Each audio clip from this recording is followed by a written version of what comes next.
সেই দিনই আমি যেখানে ছিলাম সেখান থেকে আমি কর্নেল ল্যান্ডের সঙ্গে যোগাযোগ করি এবং আমি জানতে পারি খুব দুর্ভাগ্যের বিষয় যে কর্নেল ল্যান্ড বা জিওসি এদের কারুর কোনো ইনস্ট্রাকশান ছিল না এটা করবার, এবং যে ভদ্রলোক করেছেন তাকে মনে হয় আর্মি থেকে কশান করা হয়েছে, শোকজ করে কশান করা হচ্ছে, কারণ তিনি নিজের ইচ্ছেতে করেছেন এবং এখানে কিছু অন্যান্য ক্লাবের লোকেদের ইন্ধন আছে, আমি নাম বলবো না।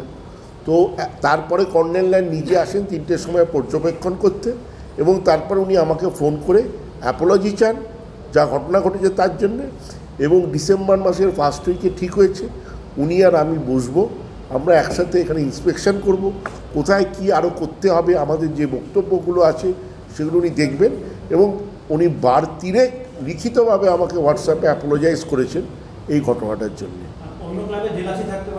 আমি এর মধ্যে আর বলতে চাই না, আমি যতটুকু বলবার বলে দিই।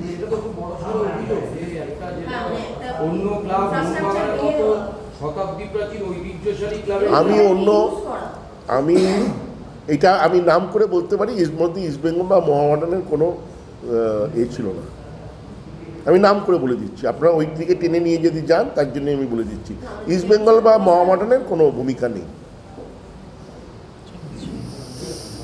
ঠিক আছে। और ये धोनी की हुई जी गजब ग्रिप कैसे SRMB जैसे SRMB TMT बार की विंग ग्रिप टेक्नोलॉजी सीमेंट के साथ बनाए मजबूत पकड़। Grip is important. না, এটা তো প্রথম দিন যেদিন আমরা উন্মোচন করেছিলাম সেদিনই আমাদের ঘোষণা ছিল যে আমরা মিউজিয়াম তৈরি করব এবং it will be shifted to the museum. এটা তো খোলা আকাশের নিচে পড়ে থাকতে পারে না, তাতে আরও ডিটোরিয়েট করে যাচ্ছে তো মূর্তিটা, সেই না আমাদের মিউজিয়াম করার কথা হয়েছে এবং সেখানে আমাদের এটা শিফটিং।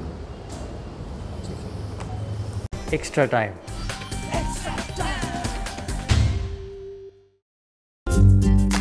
লেটেস্ট নিউজ আর এক্সক্লুসিভ ভিডিওর সঙ্গে আপডেট থাকতে এখনই সাবস্ক্রাইব করুন আমাদের ইউটিউব চ্যানেল।